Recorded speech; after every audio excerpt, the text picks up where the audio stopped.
Esse tema vai de encontro direto à questão do Evangelho, à própria doutrina social da Igreja.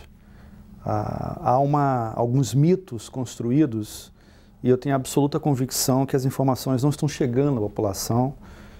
Boa parte da imprensa não colabora com relação a isso, mas a gente tem instrumentos importantes, conforme a campanha da Fraternidade dizia, de 89, né? Realmente preocupados com a paz e com a verdade.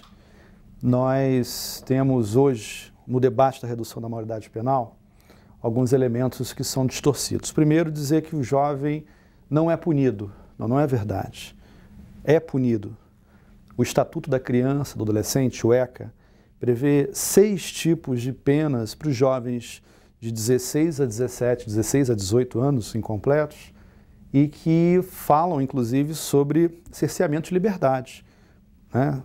Internação compulsória, em casas que tratam da questão de penas para jovens e adolescentes. Casas que dão educação, né? E é importante dizer que a pena compulsória, obrigatória, independe da vontade dos pais. Se cometeu crimes graves, eles vão ser internados. E essas casas possuem taxa de reincidência criminal, ou seja, jovens que ficam internados e que voltam a cometer crimes, cerca de 30%.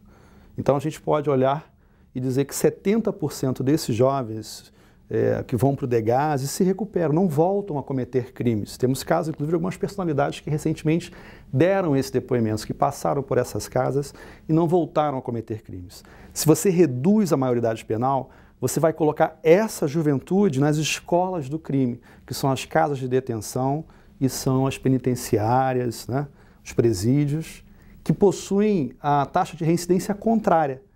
As casas de detenção têm 70% de reincidência. O jovem que comete crime de 18 anos, né, vamos dizer, e que vai para essas casas, ele volta a cometer crime em uma taxa de 70%. Então, só por isso, se você pegar essa juventude de 16 e 17 anos, reduzir a maioridade penal, essa juventude vai passar aí para as casas de detenção, vai passar aí para as penitenciárias e vai aumentar a violência.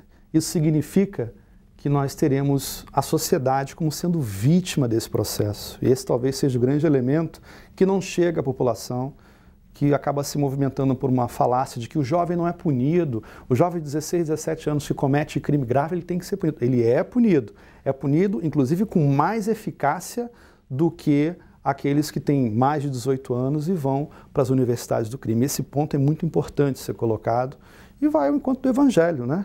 Eu vim para que todos tenham vida e vida em abundância. Nós não precisamos de mais presídios, nós precisamos de mais escolas, de mais educação e educação de qualidade.